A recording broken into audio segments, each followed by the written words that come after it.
Ladies and gentlemen, the President of the Republic of the Philippines, Benigno Aquino III.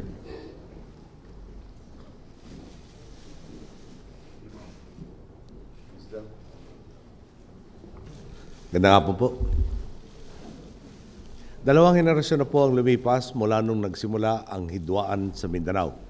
Isang siklo ng karasang umangkin sa buhay ng mahigit 100,000 Pilipino. Hindi lamang na mga kawal at mandirigma, kundi pati mga inosenteng sibilyang dumanak ang dugo dahil sa alitang pwede namang naiwasan. Marami na pong solusyon sinubok upang matapos ang hidwaang ito. Nagkailang peace agreement na po tayo, ngunit hindi pa rin tayo umuusad tungo sa katuparan ng ating mga pangarap para sa riyon. Nabigyan ng poder ang ilan, ngunit imbis na iangat ang kalidad ng buhay sa riyon, nagbunga ito ng istrukturang lalo silang iginapos sa kahirapan. Nagkaroon ng mga command votes na ginamit upang pagtibayin ang feudal na kalakalan. Naglipa na ang mga ghost roads, ghost bridges, ghost schools, ghost teachers at ghost students habang tumaba naman ang bulsa ng iilan.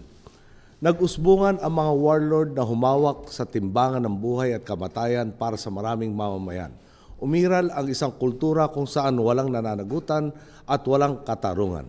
Nawalan ng pagtitiwala ang mamamayan sa sistema at nagnais ng kumalas sa ating pambansa.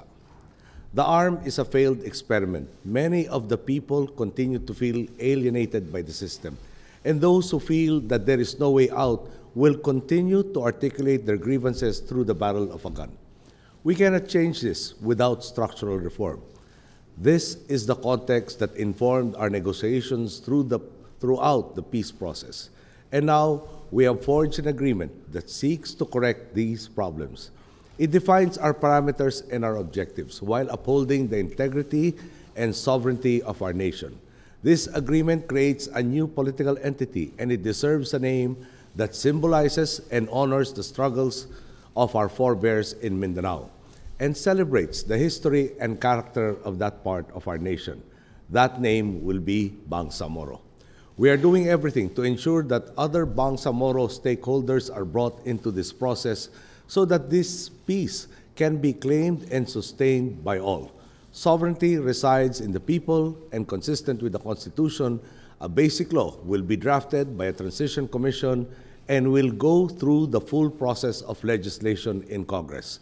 My administration has pledged to support a law that will truly embody the values and aspirations of the people of Bangsamoro. Any proposed law resulting from this framework will be subject to ratification through a plebiscite. Once approved, there will be elections. This framework agreement paves the way for a final enduring peace in Mindanao. It brings all former secessionist groups into the fold. No longer does the Moro Islamic Liberation Front aspire for a separate state.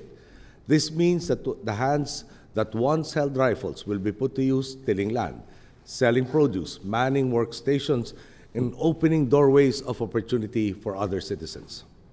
National government will continue to exercise exclusive powers of defense and security, foreign policy, monetary policy, and coinage, citizenship, and naturalization. The Constitution and lawful processes shall govern the transition to the Bangsamoro, and this agreement will ensure that the Philippines remains one nation and one people with all of our diverse cultures and narratives seeking the common goal. The Filipinos of Bangsamoro, on the other hand, will be assured a fair and equitable share of taxation, revenues, and the fruits of national patrimony. They will enjoy equal protection of laws and access to impartial justice. We have gotten this far because of the trust extended to us by Al-Hajj Murad and his Central Committee, and the members of the MILF negotiating panel led by Mohager Iqbal. They recognize our administration's sincerity and our shared principles and aspirations. Together, we traversed the distance between us until we finally met in a handshake and an embrace as fellow citizens of the Philippines. We would like to thank the government of Malaysia, who stood as facilitators as we realized our aspirations for peace. We thank in particular Prime Minister Dato Sri Mohammed Najib bin Tun Abdul Razak, whose commitment remained firm despite considerable political and personal risk. We would also like to thank the members of the International Contact Group, the governments of the United Kingdom, Japan, Turkey, and Saudi Arabia, and also international non-governmental organizations like Conciliation Resources, the Center for Humanitarian Dialogue, the Asia Foundation, and Muhammadiyah. Our people are also grateful for the help of the international monitoring team composed of the governments of Malaysia, Brunei, Libya, Norway, Indonesia, the European Union, and Japan. We would also like to thank the United States, Australia, and the World Bank, among several other countries and institutions who have also provided invaluable support during the course of this process. None of this would have been possible without the tireless efforts also of Secretary Gindeles, Dean Marvick Leonen, his negotiating panel, and their dedicated staff at the Office of the Presidential Advisor on the Peace Process. There can be no better example of true peace advocates. This framework agreement is about rising above our prejudices. It is about casting aside the distrust and myopia that has plagued the efforts of the past. It is about learning hard lessons and building on the gains we have achieved. It is about acknowledging that trust has to be earned. It is about forging a partnership that rests on the bedrock of sincerity, goodwill, and hard work. The work does not end here. There are still details that both sides must hammer out. Promises must be kept, institutions must be fixed, and new capacities must be built nationally and regionally in order to effectively administer the Bangsamoro. The citizenry, especially the youth, must be empowered so that new leaders may emerge. Sa mga susunod na araw, ilalathala ang balangkas at mga prinsipyo ng kasunduang ito sa mga pahayagan. Makikita ang kabuuan nito sa Official Gazette ng ating pamahalaan. Inaanyahan ko po ang lahat na makilahok sa pampublikong diskurso ukol sa kasunduan bago magkaroon ng pinal na pirmahan. Nakalahad po ang lahat at wala kaming tangkang magkubli o maglihim. Sinuri po namin na maigi ang kasunduang ito. Balanse ang ating naabot. Itinatama nito ang mali at naglalagay ng mga mekanismo upang hindi na maulit ang nangyari sa nakaraan. Basahin po sana natin ang kasunduang ito, hindi bilang sila at kami, kundi bilang nagkakaisang tayo sa ilalim ng bandilang Pilipino. Tapos na po ang panahon ng hindi pagkakaunawan.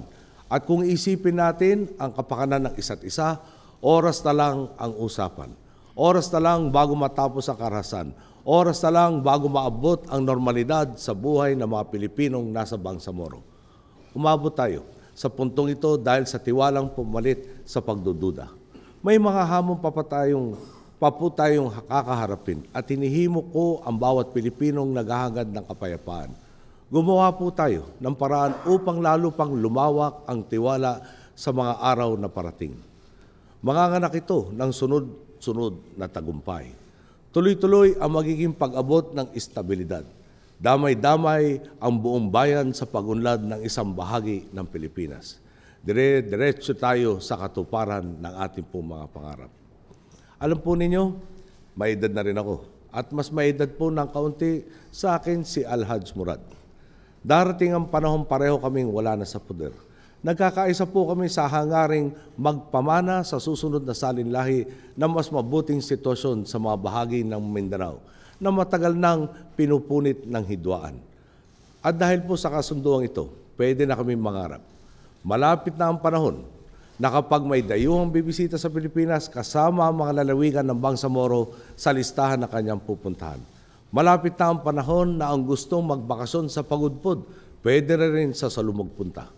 Magiging pareho ang kaalaman ng kabataan papasok sa eskwela sa Quezon City man o sa Lamitan.